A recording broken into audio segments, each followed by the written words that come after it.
It is incredible how large our ecosystem in Taiwan has become. Most of the time, when people think about ecosystem, they think about our software stack. They think about the developer ecosystem above the computing systems that NVIDIA builds. But NVIDIA's ecosystem spans all the way upstream to all of our supply chain here in Taiwan, where it all begins, and downstream all the way to data centers and eventually to end users. Today, we're going to talk about almost all of the ecosystem. There's so many people to thank. I love my ecosystem here. I mean, there are so many companies here, and some of my favorite ecosystem partners.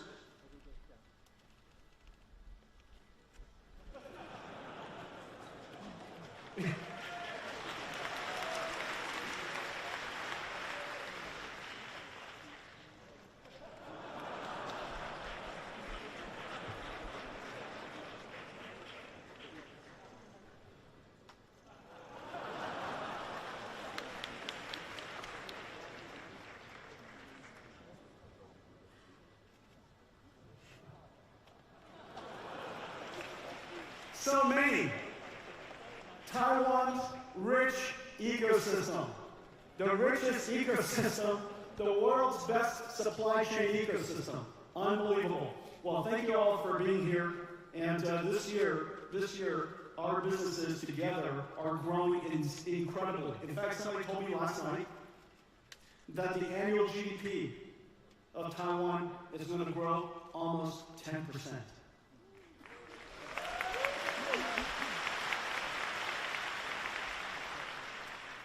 Unbelievable. Well, we have a lot to talk about. Let's get going. 2 years ago, when I was here, I started to talk to you about how AI has moved from generative AI and the other waves of AIs that are coming. The next wave of AI was Agentic AI.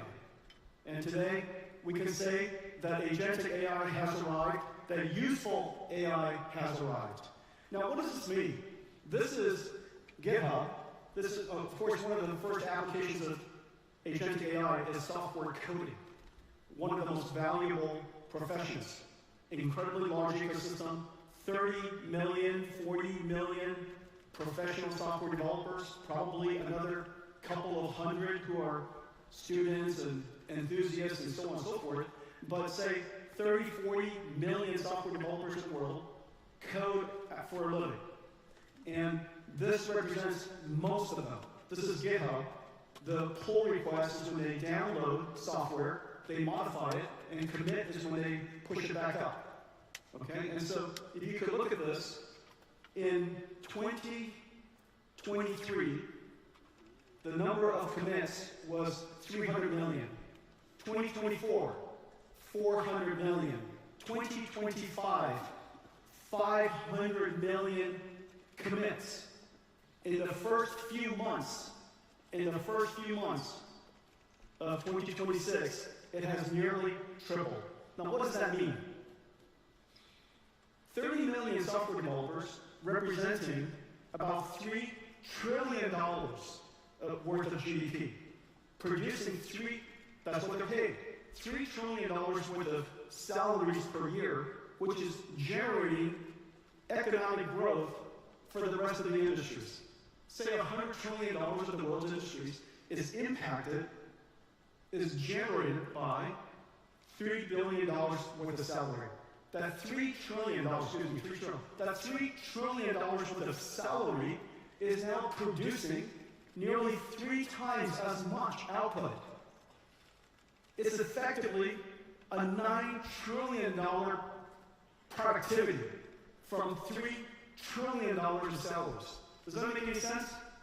The difference is absolutely extraordinary. This is the potential. This is the promise of AI. The number of engineers, software engineers, is actually increasing. People talk about AI reducing jobs. Complete nonsense.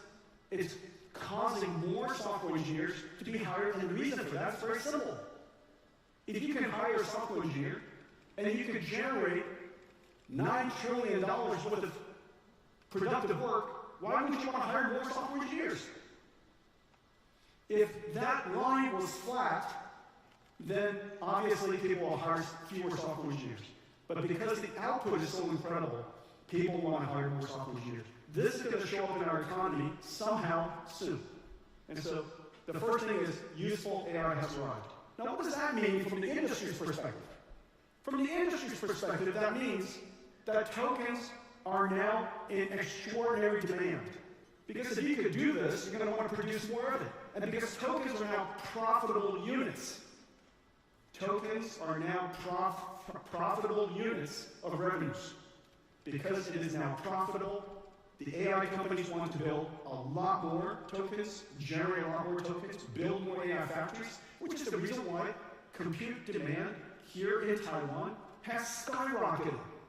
It is precisely the reason why all of you are so busy and your businesses are doing so well. In fact, that looks like some of your stock price.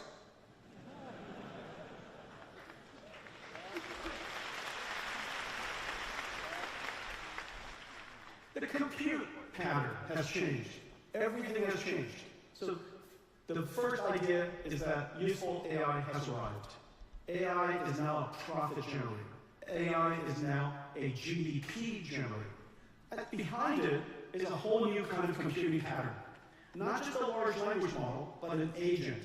Today, almost everything we're going to talk about is going to be based on this. So let me take a quick moment and show you what I'm talking about. Inside, this is an agent. It's an agent application. In the old days, this would be application, this would be code, and this would be operating system. Application, code, running inside an application, inside an operating system.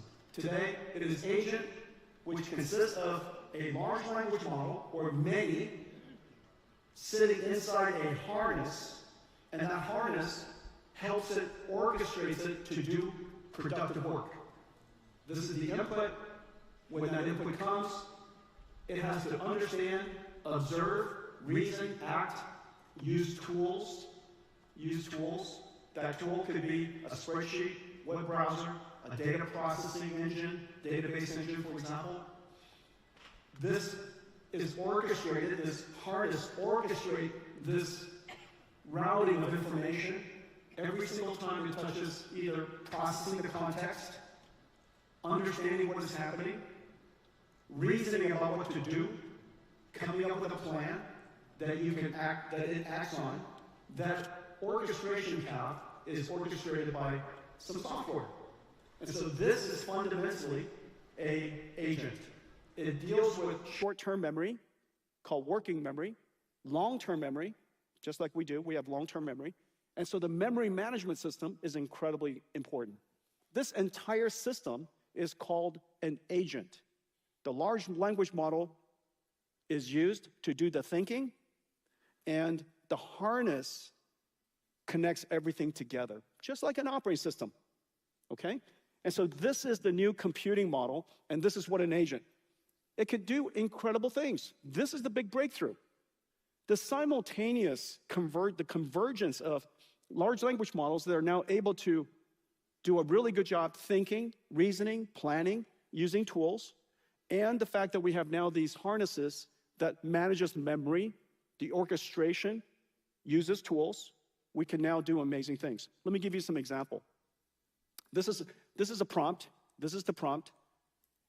This is the code that is generated, and this comes out. This is the input. This is the input, and that's the output. What do you guys think? It's pretty amazing, right?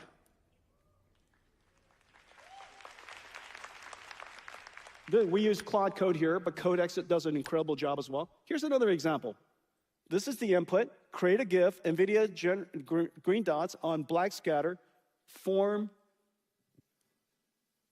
Taiwan 101 building, morph to GTC Taipei 2026, morph to NVIDIA I logo, then scatter and repeat, right? So you saw that. That was the prompt. Here's the next one. I lost my remote control battery clip. It looks like this.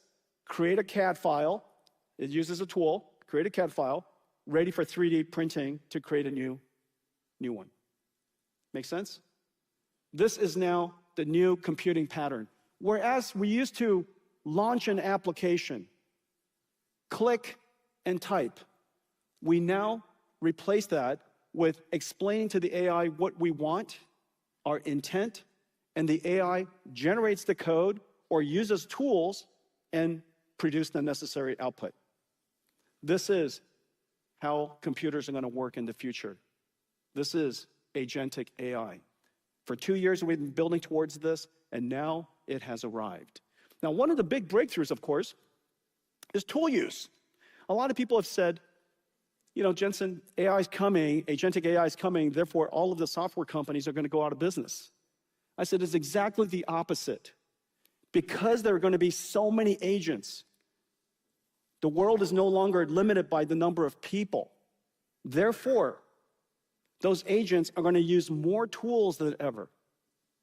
This is actually an incredible time to be a software company. But the software has to be presented to the agent in a way that the agent can use it. This is a big breakthrough. And in fact, what we have done, as you know, what NVIDIA's treasure is all of our CUDA libraries. I call them CUDA-X libraries. This is NVIDIA's treasure. Today, we're able to now present these CUDA-X libraries to agents who can use it much more effectively than even humans. And so this is a wonderful time for CUDA